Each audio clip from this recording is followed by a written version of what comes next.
We have been following what has been, I mean, at this point, has it been 7 or 8 different dates on which Donald Trump was supposedly going to be the winner of the 2020 election? In November, it was by December, this thing's all going to be sorted out. In December, it was definitely by January 6th, it's going to be sorted out. After January 6th, it was definitely by January 20th. Then it became March. Most recently, it is August. And one of the big purveyors or perpetrators of the completely bogus idea that Donald Trump will be reinstated as president in August is the MyPillow CEO, Mike Lindell, known to some as Mike Pillow. Donald Trump has been reportedly pushing this himself, as reported by the New York Times, Washington Post, and National Review, that he would be reinstated as president in August. The Constitution provides no mechanism for such reinstatement. It's impossible. If Joe Biden were unable to be president for whatever reason, it would go to the vice president and subsequently the Speaker of the House. You don't say, let's go back to the last guy.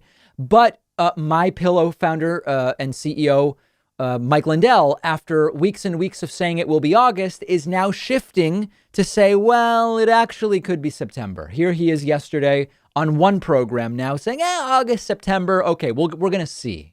Now, do you believe that Trump will still be back in office before long? Yeah, I think I've said August. Now with the timing, I moved everything up because the symposium and stuff. And does anybody know what symposium he's talking about? I'm not aware. I don't even know that he knows what symposium means. Never mind.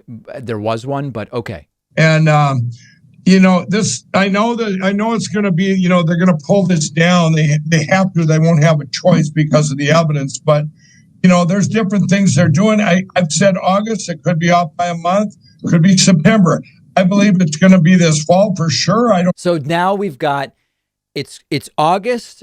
It could be September, but it'll definitely be the fall, which fall gets us until, I mean, technically the winter doesn't start until December 20th or 21st, right? So now it's already getting pushed. And he's saying this on multiple shows. Here's another one from the last couple days. They pull this election down and it's over. You put our real president back in I think the mainstream media goes, Mike, you said August. Oh, excuse me. I might be off by a month. So there it is again. He might be off by just 1 month. And as a reminder, don't forget, he was definitively saying August for a really long time. Let's take a listen to that. What I'm talking about, Steve, is what I have been doing since January 9th. All the evidence I have, everything is going to go before the Supreme Court, and the election of 2020 is going bye-bye. It was an attack by other country, communism coming in. I don't know what they're going to do with it after they pull it down. But what's he even talking about? Communism coming in? I don't even know what that means. Hang on a second. Donald Trump will be back in office in August.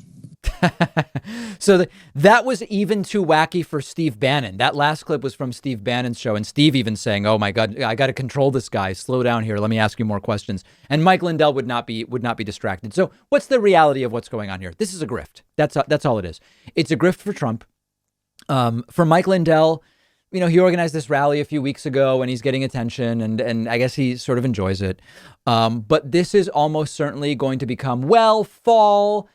It's going to be early in 2022, and then it's just going to be, hey, you know what, guys?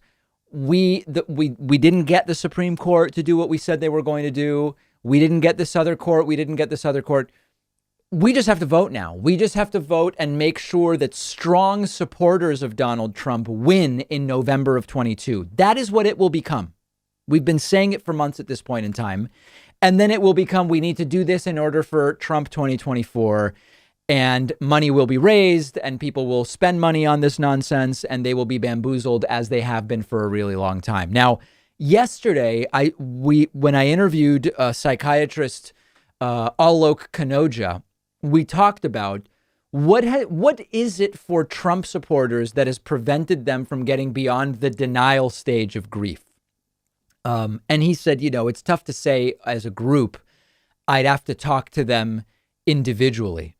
And that was an astute answer and a logical one, because when these people call me, some of them are simply in denial about the facts of what took place.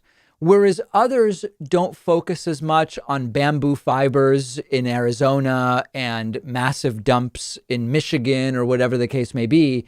And it's more about the evils of Joe Biden and the sort of the ends justify the means, less about, I can't really articulate exactly how Biden stole it, but Biden's a communist, Biden's a socialist, Biden's a Marxist. And so it's justified to do whatever we can do to put Trump back in power, even if we can't really make the case that the election was actually stolen. And then I do think that for a non-zero number, it's also sort of like a mental illness thing that's going on. Certainly some of the folks that have called into my show at a very colloquial level without diagnosing anybody, they don't seem in touch with reality. And I wouldn't be surprised if they have other completely non-science-based conspiracy theories about COVID. Vaccines would be a top contender for sure, but possibly in other areas as well. So it's not happening in August. It's not happening in September. It's not happening by the end of the fall and the start of winter, but they will smoothly transition into, we need to donate now so that friends of Trump can win in 2022 and impeach Joe Biden and get Trump back in that way, which won't happen.